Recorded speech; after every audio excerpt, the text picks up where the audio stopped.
సువార్తను ఈ మధ్యకి దేవతతో వచ్చింది.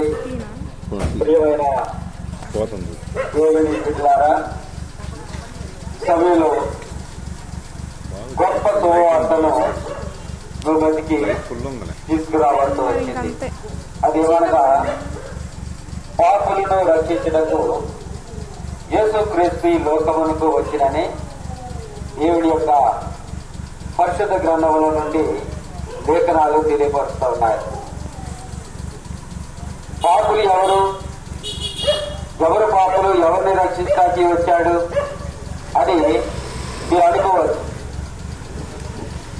యేసుక్రీస్తు వారు అంటున్నారు,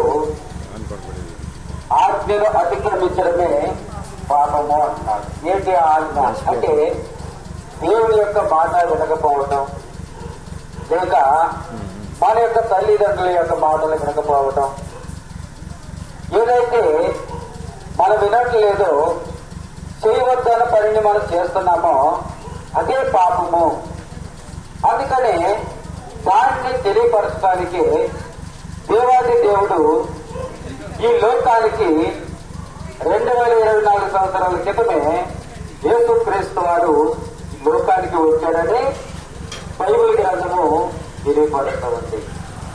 అయ్యలారా, అమ్మలారా, ఈ యొక్క శుభవార్తని అందరూ వినాలని, అందరూ తెలుసుకోవాలని ఈ యొక్క గొప్ప శుభవార్తని ఈ యొక్క దైవజనుల ద్వారా మీ గ్రామానికి, మీ వీధికి తేబడుతూ వచ్చింది. ప్రభువు ఉన్నాడు,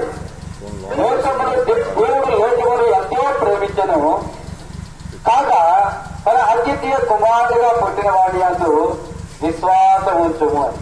మరి యొక్క కుమారుడు ఏం చేశాడంటే నీ కొరకు, నా కొరకు ఈ లోకానికి పంపిస్తూ వచ్చినాడు.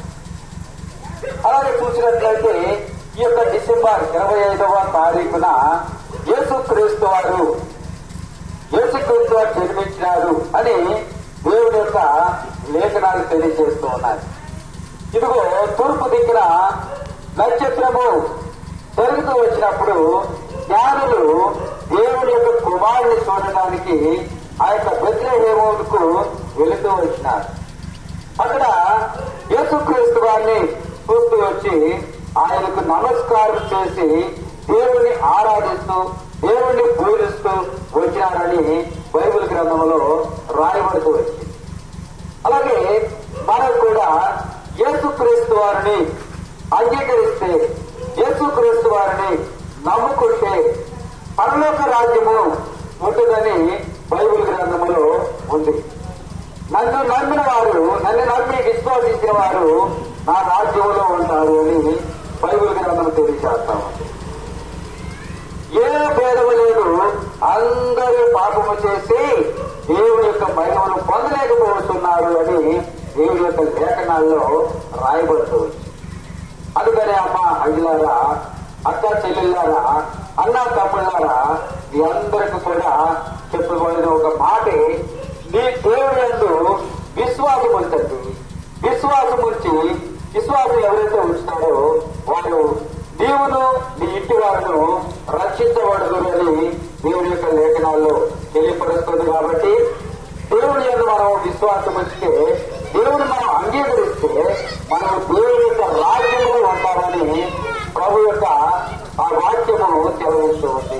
నా యొక్క జీవితంలో కూడా నేను కూడా మీలానే ఇంట్లో ఉండి కూర్చొని ఉండి దేవుని యొక్క మాటలు ఎప్పుడైతే సువార్త చెప్తూ వచ్చినారో ఆ మాటలు నేను విన్నాను.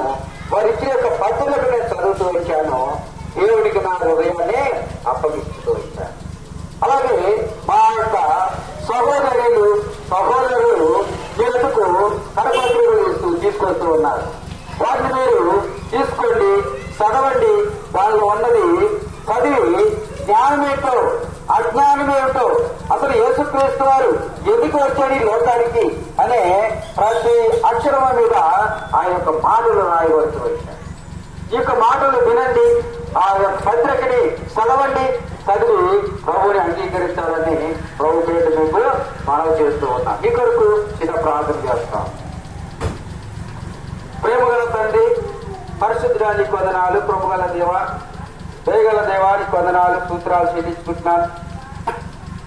సాయంకాల సమయంలో ఇక సింగనగర్ ఇక గ్రామంలో ఆయా ప్రభావం యొక్క మాటలు తెలియపరచడానికి మీరు ఇచ్చే గొప్ప సమయాన్ని బట్టి ధన్యతను బట్టి మీకు వందనాలు. చెప్పిన యొక్క మాటలు ఈ గ్రామంలో విత్తబడి ఆయా ప్రభా 30 రోజులుగా 60 రోజులుగా 100 రోజులుగా ఫలించి ఈ బిడ్డలందరూ ప్రభావ మీరు రక్షించుకున్నట్లు మీరు సహాయం చేయమని ముందర సమయం దీవించి ఆశీర్వదించమని మేము ముందుకు వెళ్తుండగా మీ యొక్క కృపా కాపుదల మాకు దయచేస్తున్నామని యేసుక్రీస్తు నామములో స్తుతించి ప్రార్థించి వేడుకొనుచున్నాము తండ్రి.